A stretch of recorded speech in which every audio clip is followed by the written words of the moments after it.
Heartbreak hits hardest when whispered in crowded rooms. Bradley leaned close, dripping venom, calling her a fat embarrassment. Chloe shattered. She didn't realize Chicago's most ruthless kingpin overheard every cruel syllable. Blood would soon spill because nobody disrespects his future queen. Vengeance wears a bespoke charcoal suit.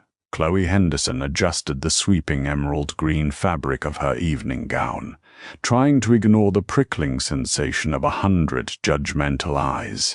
The annual Chicago Heritage Charity Gala was a playground for the city's elite, a glittering sea of champagne, diamonds, and razor-thin socialites. Chloe had never fit into this world.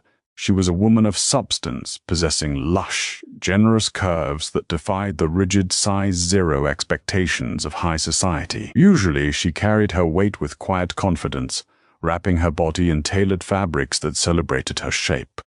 But tonight that confidence felt paper-thin. She had only come because her public relations firm mandated her attendance. It was supposed to be a straightforward evening of networking. That was before she spotted Bradley. Bradley Hayes, her ex-fiancé, the man who had spent 3 years meticulously dismantling her self-esteem before finally leaving her for a Pilates instructor named Jessica. Chloe tried to pivot toward the exit, her heart hammering a frantic rhythm against her ribs, but Bradley had already locked onto her. He detached himself from a group of wealthy hedge fund managers and intercepted her near the towering ice sculpture. "Chloe," Bradley said, his voice carrying that familiar, condescending lilt. His eyes raked over her body, not with appreciation but with cold, clinical disdain. "I didn't expect to see you here. I thought this event had a certain standard." "Hello, Bradley," Chloe replied, keeping her voice incredibly level despite the sudden shaking in her hands. "I'm working. Excuse me." He stepped into her path, leaning in close so only she could hear him over the string quartet playing in the background. "Did you really think squeezing into that much silk would hide anything? You've gotten bigger. You're still just as fat. It's honestly embarrassing to even be seen near you." The words felt like a physical strike. They were the exact, venomous echoes of every cruel argument they had ever had behind closed doors, now dragged out into the glittering light of the ballroom. A suffocating heat rushed to Chloe's cheeks. She didn't offer a witty retort. She didn't slap him. The sheer humiliating reality of his cruelty simply paralyzed her. Without a word, Chloe turned and fled. She pushed past a group of laughing socialites, practically running toward the heavy oak doors that led to the venue's historic library.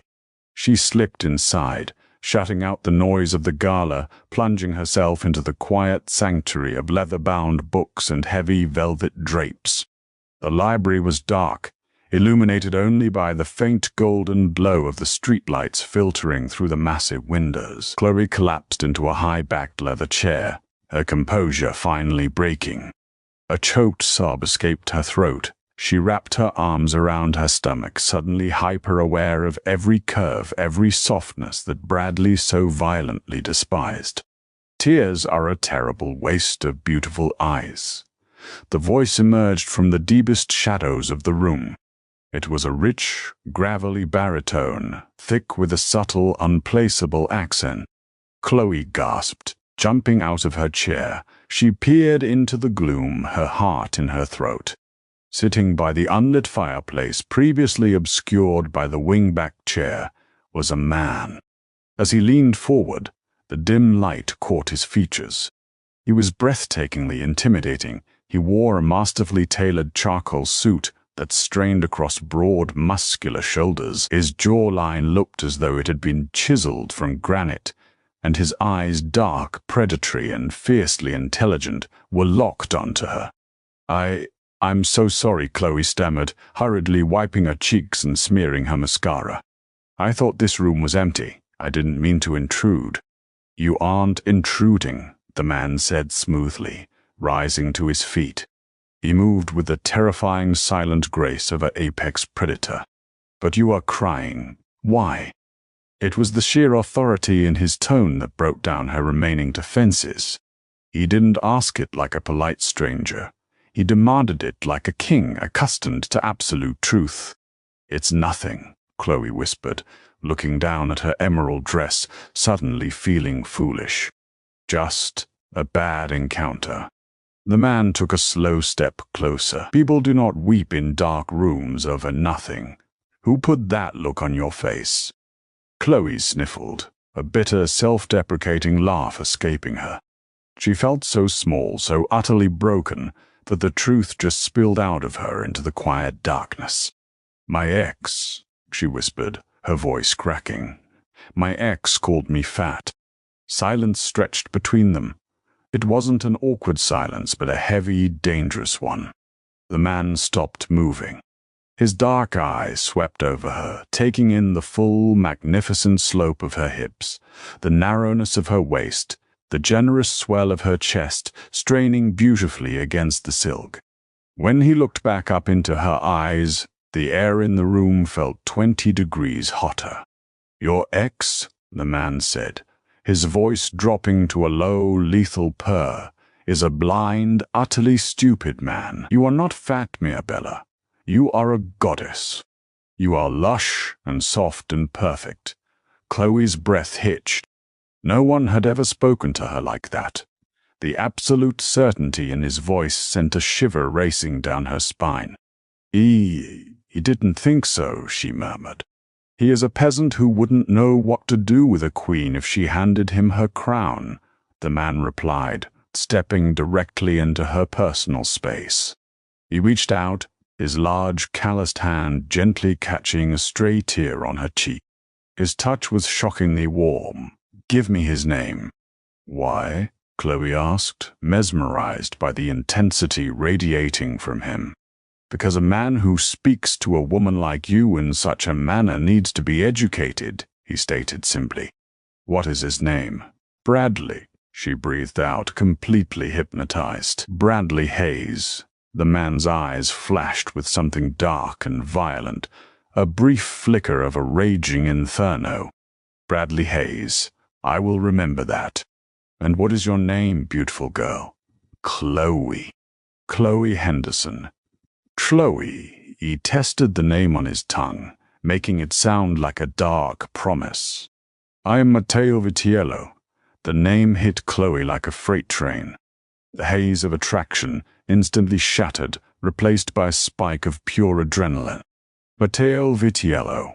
He wasn't just a wealthy socialite. He was the whispered ghost story of Chicago. The undisputed head of the Vitiello crime family, a mafia boss whose reach extended into every bank, every union, and every dark alley in the Midwest.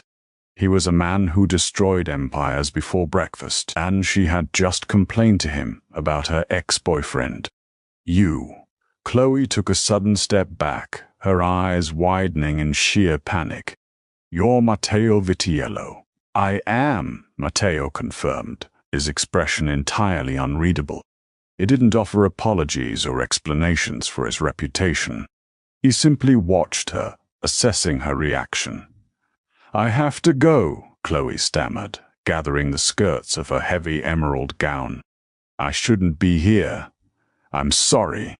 Before she could take another step, Matteo's hand shot out, wrapping gently but firmly around her wrist.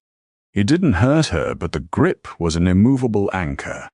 "You are not running away, Chloe," Matteo said softly.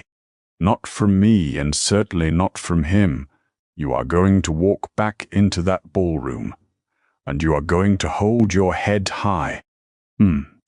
"Ow, I can't," she whispered, tears threatening to spill again. He will do nothing," Matteo interrupted, his voice laced with cold, absolute authority. "Because you are walking back in there with me." Chloe stared at him, bewildered.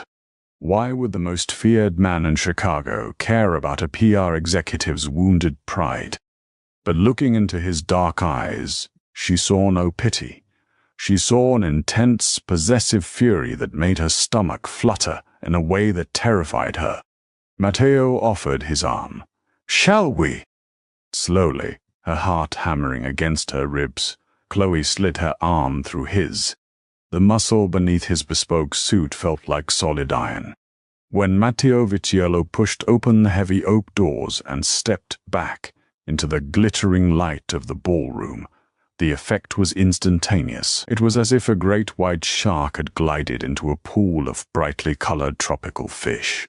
The laughter near the doorway died abruptly. Conversation sputtered out. Eyes widened. The crowd physically parted, stepping back to create a wide, respectful path for the Mafia kingpin. And on his arm, standing tall despite her shaking knees, was Chloe. She felt the weight of 100 stares, but this time there was no judgment about her size. There was only shock, awe, and a healthy dose of fear. Women who had sneered at her mere moments ago were now staring at the floor, too terrified to meet Matteo's gaze. Matteo walked at a deliberate, agonizingly slow pace. He was making a statement. He was claiming her presence, wrapping her in his terrifying aura of invincibility. Chloe felt a strange, intoxicating rush of power. Beside this man, she wasn't the fat, discarded ex-fiancé.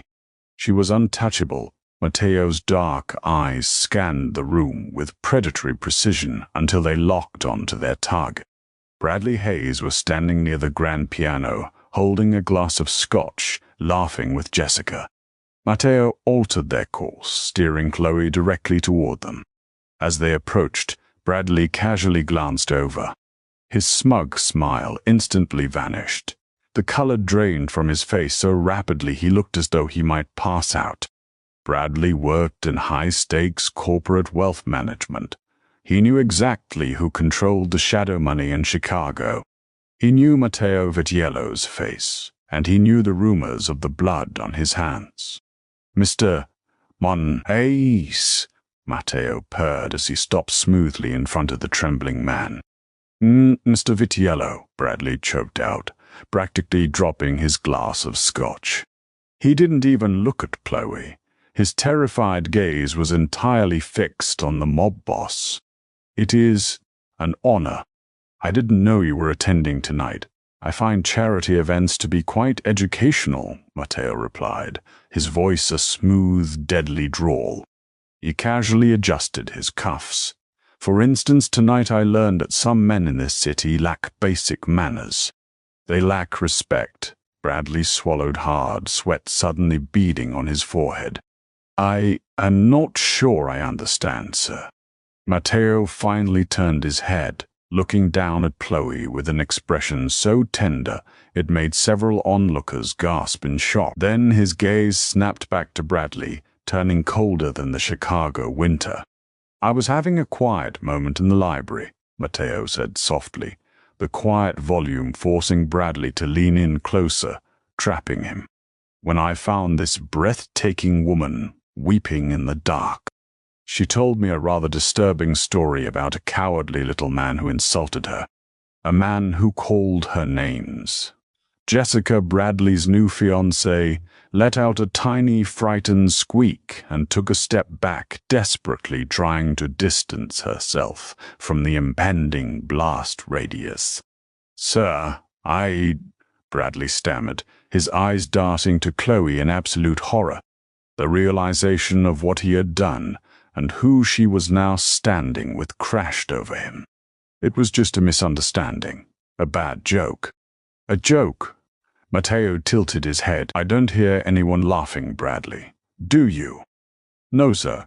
No, sir. Chloe is under my protection tonight, Matteo stated, his voice echoing clearly in the sudden dead silence of the ballroom. Anyone who disrespects her disrespects me.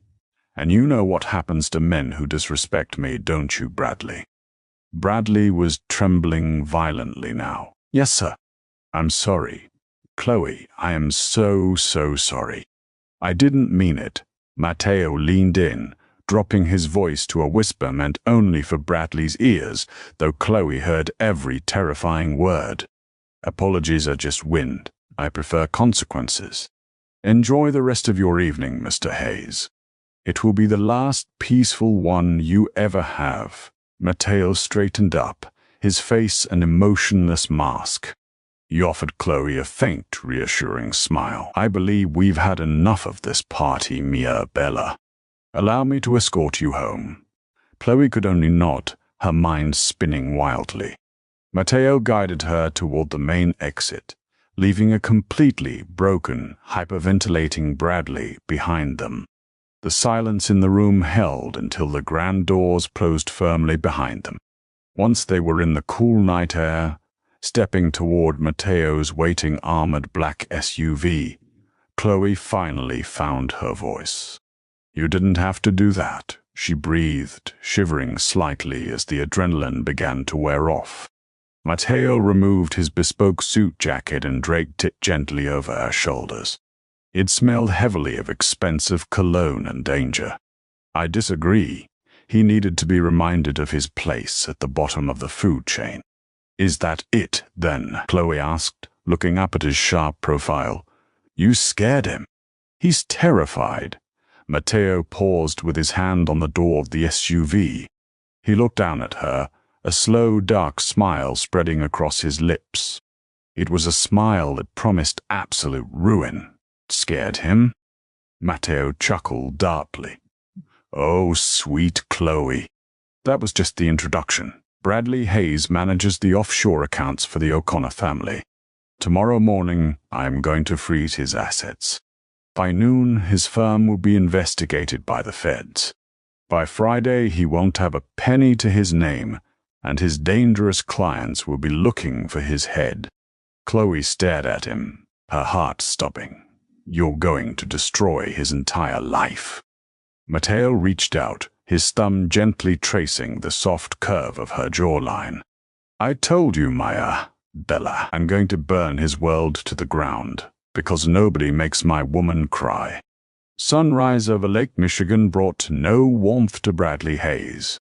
He arrived at the towering glass facade of Harrison and Reed Wealth Management on Wacker Drive at exactly 6 in, his designer shirt already sticking to his back with cold sweat. He had spent the entire night frantically calling his offshore contacts in the Cayman Islands, trying to move the O'Connor family's hidden millions before Matteo Vitiello could strike. Every single call had gone straight to a disconnected tone. He swiped his platinum keycard at the executive elevator bank. The reader flashed an angry, solid red. "Access denied."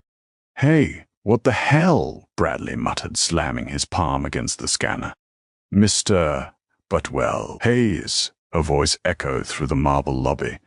Bradley spun around to find 2 men in standard-issue FBI windbreakers flanked by building security. Behind them, through the revolving glass doors, 3 black tactical vans were parked haphazardly on the curb. Agents were streaming into the lobby carrying empty cardboard boxes. "We have a federal warrant for your office, your personal hard drives, and all physical ledgers," the lead agent said, holding up a thick stack of paperwork. "Your accounts have been frozen pending a massive federal indictment regarding wire fraud and money laundering." Bradley's knees buckled. "On what grounds?" "This is a mistake. I manage legitimate portfolios." We received an anonymous data dump at 3 this morning," the agent replied, his face completely devoid of sympathy.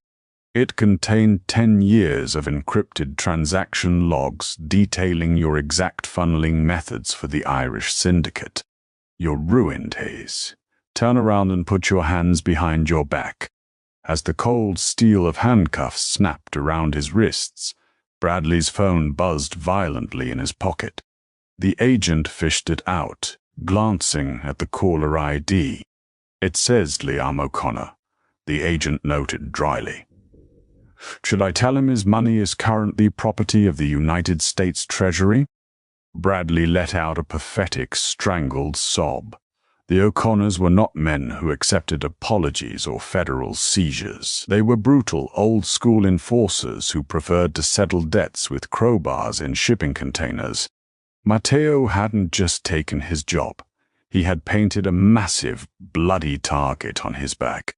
By noon, Bradley's picture was plastered across every local news network. He was out on bail, paid for by scraping together the last of his legitimate savings, but he had nowhere to go. When he arrived at his luxury Gold Coast condo, he found Jessica hauling 3 designer suitcases into the back of a waiting Uber. "Jess, wait," Bradley pleaded, running up the driveway. "I can fix this. It's a misunderstanding." Jessica didn't even look at him. She slid on her oversized sunglasses, her mouth pressed into a thin, disgusted line. "Your accounts are locked, Bradley. My platinum card declined at the coffee shop this morning. I'm not going to be the girlfriend of a broke felon who has the Irish mob hunting him down. Do not contact me again." The Uber sped off, leaving Bradley standing alone in the driveway, completely and utterly shattered. In less than 12 hours, Matteo Vitiello had kept his promise. Across the city in Lincoln Park, Chloe Henderson sat cross-legged on her velvet sofa, watching the afternoon news broadcast with wide, disbelieving eyes. The chyron across the bottom of the screen read, "Chicago WFMNAGA, indicted in massive mob sweep." She turned off the television, her hands trembling. Matteo hadn't been exaggerating. He possessed a terrifying, godlike power over the city, and he had unleashed it all because of a few cruel words spoken in a dark library. A sharp knock at her door pulled her from her racing thoughts.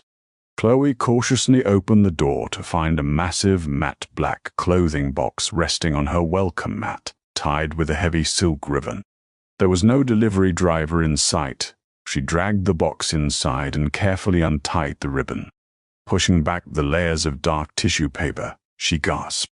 Inside was a dress. It wasn't just any dress, it was a custom-tailored masterpiece of deep ruby red velvet. Unlike the garments she usually bought, which were designed to compress, hide, or minimize her lush figure, this dress was engineered to celebrate it. The fabric was heavy and rich, cut to perfectly hug the generous slope of her hips and support the heavy swell of her chest. Tucked into the neckline was a thick, cream-colored cardstock envelope. She opened it with shaking fingers. The handwriting was sharp, elegant, and uncompromising. "A queen should never wear colors meant to blend in. Wear red tonight. My driver will collect you at 8. Number Dissig. Number Dis Essen." The quiet Menning room at the top of the Drake Hotel offered a sweeping, panoramic view of the Chicago skyline, but Matteo Vitiello wasn't looking at the city. He was looking at Chloe. When she had stepped out of the private elevator, wearing the ruby velvet gown, the air had physically left Matteo's lungs. The dress clung to her every soft, magnificent curve, accentuating the lushness that her fool of an ex had tried to shame her for. She looked powerful, sensual, and utterly breathtaking. "You look..." Matteo stood, stepping forward to take her hand, pressing a warm kiss to her knuckles. "Words fail me, Mia Bella. You are a masterpiece." Chloe felt a deep blush creep up her neck, but this time it wasn't from embarrassment. It was from pure, unadulterated desire. "Thank you. And thank you for everything.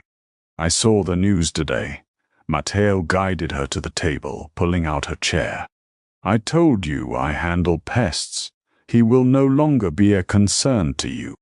They spent the next 2 hours dining on imported truffles, rich pastas, and wine that tasted like liquid gold. For a man who controlled the city's underworld, Matteo was incredibly attentive.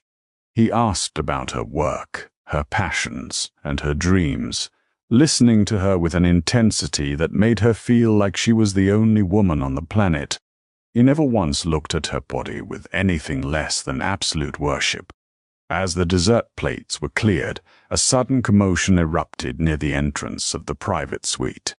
The heavy mahogany doors flew open, and 2 of Matteo's massive bodyguards dragged a thrashing, disheveled figure into the room.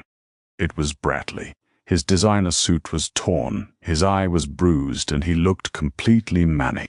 "Mr. Vitiello, we caught him trying to bribe a service elevator operator," the head guard grunted, tossing Bradley onto the plush carpet. Bradley scrambled to his knees, his eyes darting frantically between Matteo and Chloe. When he looked at Chloe, his jaw dropped. In the ruby dress, standing tall beside the most powerful man in the city, she looked like royalty. She didn't look like the woman he had bullied. She looked like a goddess who could end his life with a single word. "Chloe. Chloe, please," Bradley begged, his voice cracking hysterically. "You have to tell him to stop. The O'Connors are outside my building. They're going to kill me. Tell him to give my money back." Chloe looked down at the pathetic, trembling man on the floor. For 3 years she had let this man dictate her worth. She had starved herself, cried herself to sleep, and hated her own reflection because of his shallow, vicious cruelty. Now, looking at him, she felt absolutely nothing but pity. "Why should I help you, Bradley?" Chloe asked, her voice calm and remarkably steady. "You made it very clear last night that I am just a fat embarrassment." "I was stupid." Bradley wept, crawling slightly forward before a bodyguard stepped on his shoulder, pinning him to the floor. "I was insecure. You were always too good for me. I just wanted to bring you down so you wouldn't leave." "Please, Chloe, you're a good person. Save me." Matteo's expression turned utterly lethal. He slowly stood from the table, walking around to stand directly in front of Bradley. "You do not get to speak to her," Matteo said softly, the quiet volume echoing like a gunshot in the silent room. "You do not get to look at her, and you certainly do not get to beg for her mercy." "Please, Bitiello, I'll do anything." "I don't want anything from you," Matteo interrupted. He looked down at Bradley like one looks at dog waste on a pristine shoe. "You had a diamond in your hands, and you treated it like dirt because you were too weak to hold its weight. Now you belong to the wolves." Matteo snapped his fingers. "Take him down to the service alley. The O'Connor brothers are waiting by the loading dock. Tell them his debt is theirs to collect." "No. No, please. Chloe." Bradley screamed as the guards hauled him up by his armpits and dragged him backward out of the room. His terrifying screams echoed down the hallway until the heavy mahogany doors slammed shut, plunging the dining room back into quiet luxury. Chloe stood frozen, her heart hammering against her ribs. The reality of Matteo's world was dark, violent, and absolute. Matteo turned to her, the lethal coldness vanishing from his eyes, instantly replaced by a burning, possessive heat. He closed the distance between them, his large hands coming up to gently cup her face. His thumbs brushed against her cheekbones. "Are you afraid of me, Chloe?" he asked, his voice a low, gravelly whisper. Chloe looked up into his dark eyes. She thought about the cruelty she had endured her entire life, the constant pressure to shrink herself to fit into a world that didn't want her. Here was a man who didn't want her to shrink, but he wanted her to take up space. He wanted to set the world on fire just to keep her warm. "No," Chloe whispered, her hands coming up to rest flat against the solid, muscular expanse of his chest. "I'm not afraid." Matteo let out a harsh, relieved breath. He leaned down, his lips brushing softly against hers in a promise of absolute devotion. "Good, because from this night forward, no one will ever disrespect you again. You are my queen, and anyone who makes you feel like you are anything less than perfect will face the fire." He kissed her deeply, sweeping her up into his arms, entirely consumed by the lush, beautiful woman who had finally claimed the heart of Chicago's most ruthless king. Bradley's downfall was as brutal as his insults, proving that true karma is delivered in a bespoke charcoal suit. Do you think Bradley got exactly what he deserved from the ruthless Mafia boss and the O'Connor syndicate? Drop a comment below with your thoughts. If you loved seeing Chloe rise as a powerful, beautiful queen, please hit that like button, share this dramatic story, and subscribe for more thrilling content.